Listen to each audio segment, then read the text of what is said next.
Alors, les hommes qui veulent avoir le contrôle, le pouvoir sur leur go, sur leur femme là, c'est-à-dire que lorsqu'ils toussent, qu'elle soit directement là, qu'elle accourt très vite. Aujourd'hui, on parlera d'eux.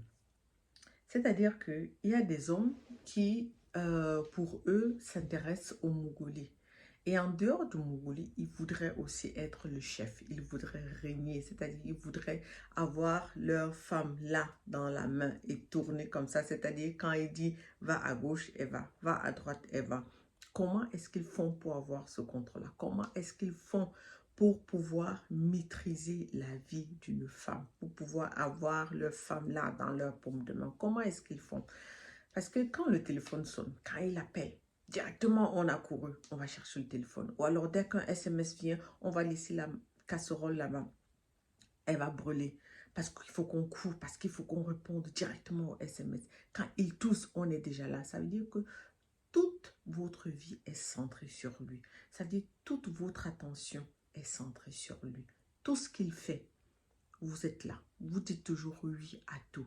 S'il doit même faire rendez-vous, s'il vous dit on a rendez-vous tel jour, vous n'allez jamais dire non. Vous allez toujours dire oui, je suis là. Oui, oui, oui, oui, oui, oui.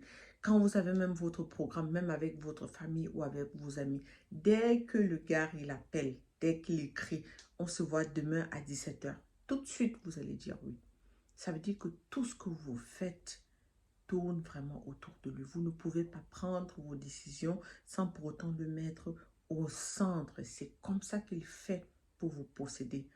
Je prends par exemple une petite situation, la situation dans laquelle euh, c'est le gars, c'est lui qui est méchant, c'est lui qui vous manque de respect, c'est lui qui vous tape même.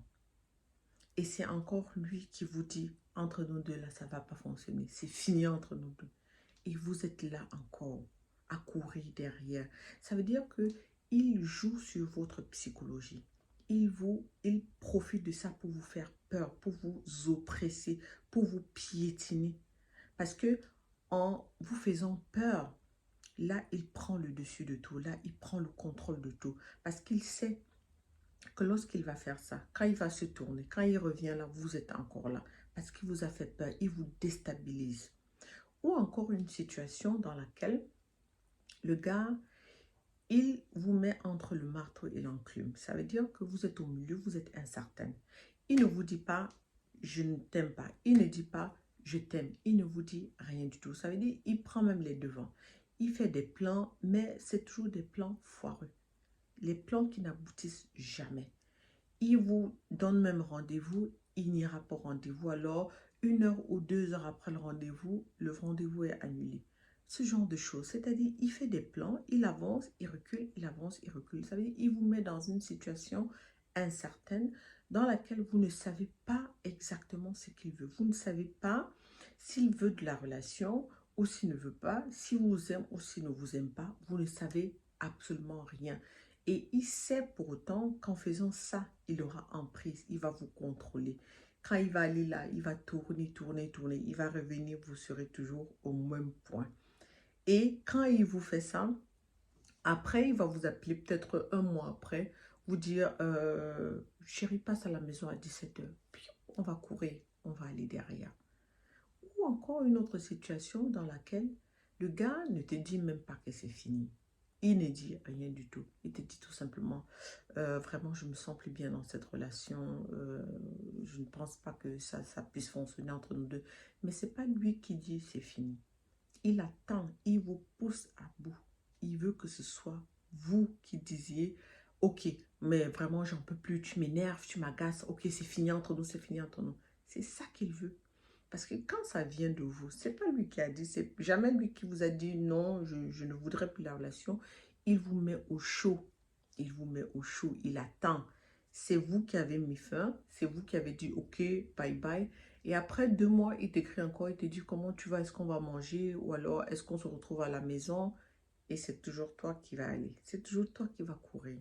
Donc c'est un peu ça. Ça veut dire que là, à cet instant-là, il sait qu'il vous détient. Il sait qu'il vous contrôle, qu'il vous a là dans sa main.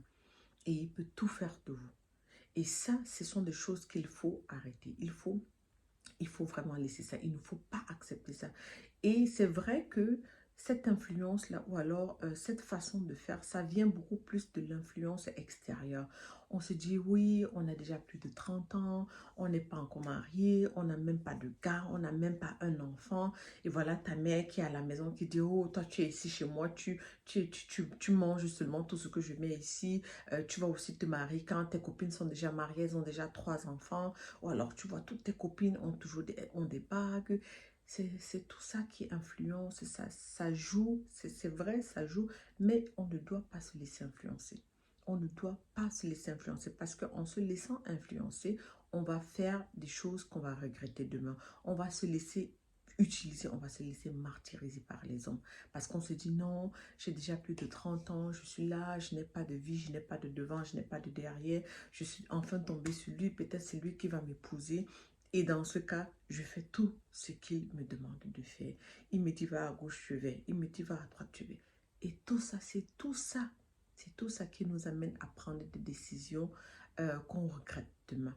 C'est tout ça qui fait en sorte qu'on devient des esclaves des hommes. C'est pourquoi il faut faire très attention. Il faut faire ce qu'on veut.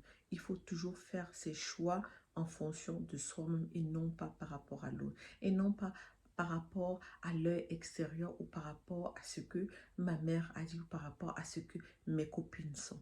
Il faut faire ce qu'on pense bien pour soi-même. Parce que c'est lorsqu'on est bien intérieurement qu'on est aussi épanoui dans sa relation et qu'on vit sa relation et qu'on accepte aussi l'autre tel qu'il est. Donc, pour savoir maintenant comment est-ce qu'il faut déstabiliser ce genre de personnes, comment est-ce qu'il faut faire en sorte que ces mecs-là qui veulent toujours nous détenir, qui veulent toujours avoir le contrôle sur nous, comment faire donc pour pouvoir les déstabiliser, pour pouvoir lutter contre ça? On en reparlera dans une prochaine vidéo.